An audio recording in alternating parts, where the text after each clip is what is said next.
Hi, and welcome to Lost Genre Tales from Retail.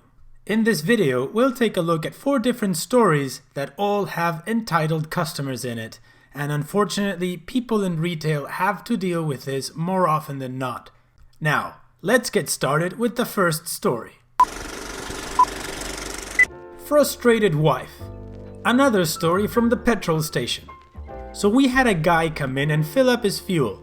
He came inside and realized he had left his card at home, a good 30 minutes drive away.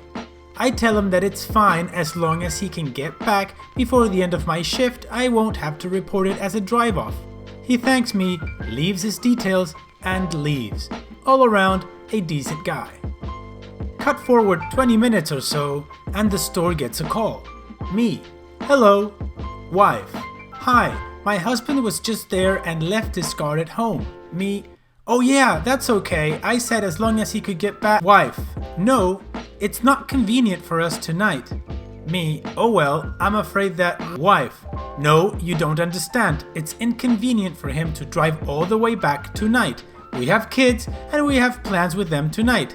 Important plans, so he can just pay it off later. Me.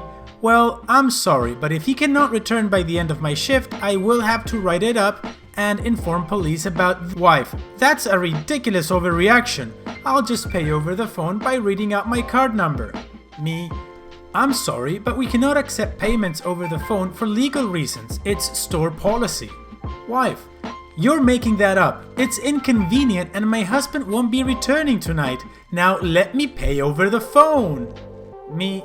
Sorry, but the system won't let me even if I Wife. Get me your manager. Me. I'm the only one on tonight, but I'm happy to give you the number for head office. Wife. And they can let me pay over the phone to them? Me. No, absolutely not. But if you wish to complain, you can explain to them. She hangs up. About 10 minutes later, I get a call from head office. Me. Hello? H.O. Hi, this is head office calling in regards to a call we just got from a customer. She claimed you told her that she could pay for her husband's petrol over the phone. You realize this is against company policy. Me. No, sorry, I absolutely told her that she couldn't pay over the phone. She wouldn't listen to me. H.O. Ha, I suspected as much. She was being difficult. Me. Yeah. H.O. Well, that makes me feel better about what I said. I told her she was lucky you let her husband leave at all. You should have insisted he leave his car there while he got a cab home and back. I also told her that if they weren't back to pay in 40 minutes, the police would be called immediately and they would have a criminal record. Me. Haha, how did she take that? H.O. She was suddenly very cooperative. 20 minutes later, the husband returns and pays for the fuel. I tell him thanks and to apologize to the wife for not being able to pay over the phone. He is confused by this. I explain what happened. He had no idea. He texted her saying he would be back late as he was going to pick up his card. She called us and complained without letting him know. He was not pleased. He just shook his head and left apologizing. Customer. I am so sorry. She does this all the time. You don't get paid enough to deal with that. Oh my god, what an entitled person. She wouldn't even listen. She just wanted to call the manager right away. I'm guessing the husband kind of knows what kind of person she is by now, considering he was apologizing for her, saying that she does it all the time, shaking his head. That's gotta suck. People so entitled that they just think they can bully other people over the phone or even in person to try to get their way, as we'll see in a couple of more stories. So on that note, let's move on to the next story. Woman doesn't understand that we won't be getting any more toilet paper. Hello y'all, got a relatively short one for you. The cast is just me and one customer, which will be C. I work at a sort of small grocery store with just 10 aisles and a produce section. Only around 30 people in the store at the time, so not much going on. We had no stock that night thanks to our trucks all being delayed or rerouted, and so I was mopping in our canned goods section. A woman came up to me with a huff and rudely asked, C. Hey, I've been looking all over the store for toilet paper and I can't find any. Me. I'm sorry ma'am, but we are completely out of toilet paper. If you really need it, you can check at store or other store to see if they have any. C. I already went there. They didn't have any. They said you did. So where is it on the shelves? Me. I'm sorry, ma'am, but they must have told you wrong. We don't have any. We haven't for a day or two. C. Scoffs. Impossible. Go and check the back. I'll wait right here. So I smiled and plodded to the back to be greeted with an empty room where our stock pallets would normally be. I waited a couple of seconds, then turned around and went back to her. C. Well, where is it? I need this brand in 24 packs. Me. Again, ma'am, I'm sorry, but we don't have any toilet paper. I don't know when we will get more in. Our trucks are being delayed, and furthermore, much of our product is on back order. C. Well, I still need brand, so... Me, standing, smiling awkwardly, wanting her to just leave. C. You're not going to get it? Me. I just said we don't have any. I'm sorry, ma'am, but you'll have to come back another time. C. You can't be serious. This is the only day I have to shop. Me. Sorry, but we just don't have any C. Cutting me off. Stop giving me that excuse. Where is it? Me. Fine. It's a few sections over, middle shelf on the left. Good luck. C. Finally, thank you. I'll just get it myself. She then walked away as I went back to cleaning my section. For a moment there was silence. Then, an exasperated gasp and quick footsteps approaching me. I braced myself. As she rounded the corner, I strained to wear my best smile. C. I can't believe you telling me wrong. I'll just take my business elsewhere. She then stormed out of the building. And I haven't seen her since. Thank goodness. It's been a couple of days and we still don't have any toilet paper. Thankfully, our local chain retailer got whole pallets of it in, but none for us. Hopefully, all of you in the comments have had better luck.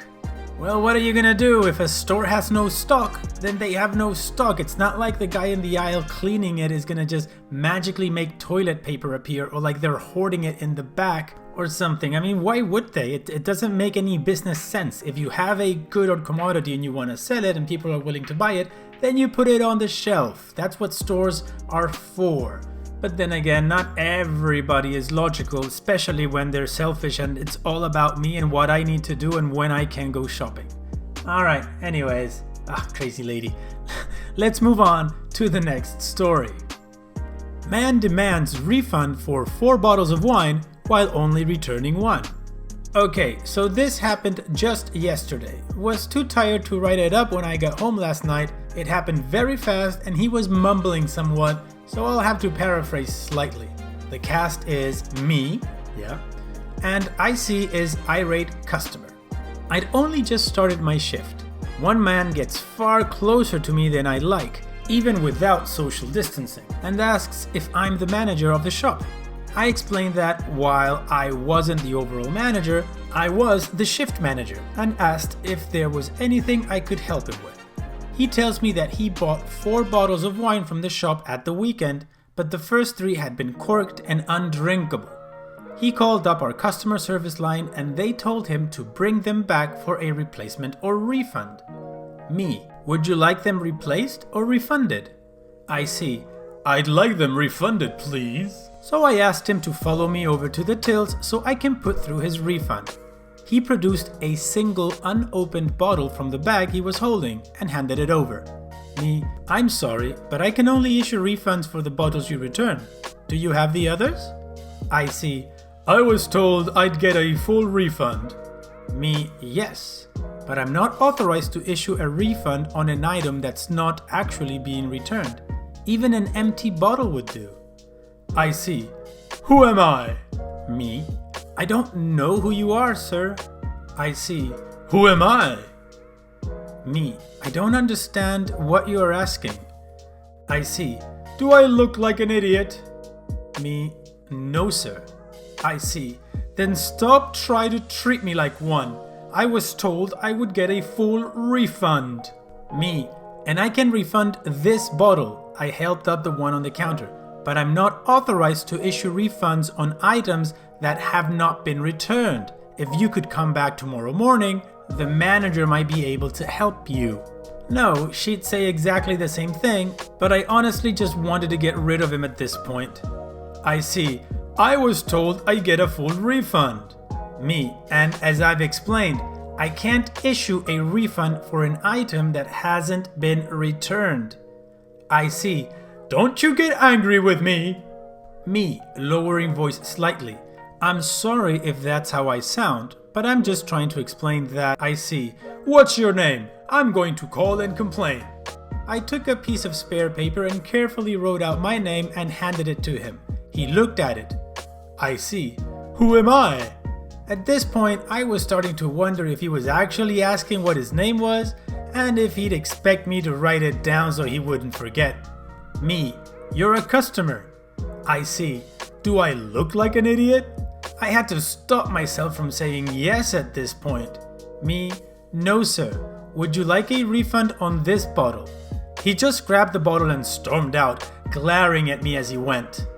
I wrote the incident up in the store diary, just in case he did come back. Later that evening, the manager called on an unrelated issue, and I took the opportunity to warn her in case she didn't see the diary. She agreed that I'd done the right thing, saying that customer services would have called or emailed the shop in advance if he had actually contacted them. We agreed that he probably was just trying to get some money out of us by threatening to cause trouble. She also agreed that I'm not known for losing my cool when dealing with problem customers, so even if he did complain, she'd have my back. All in all, just another fun day in the world of retail. Wow, that guy has patience. Who am I? I would have said, like, if you don't know who you are, then why are you asking me, buddy? What the... okay, yeah, that's why I don't work in retail. These people have so much patience. And the policy makes total sense. You get a refund on the items you return. And in this case, the guy said, even if you bring an empty bottle, that would work. And the other was like, who am I? Do I look like an idiot? You kinda do, and you sound like an idiot too. Oh my god, these people really should have candle lits in their name or something, because they have too much patience with morons.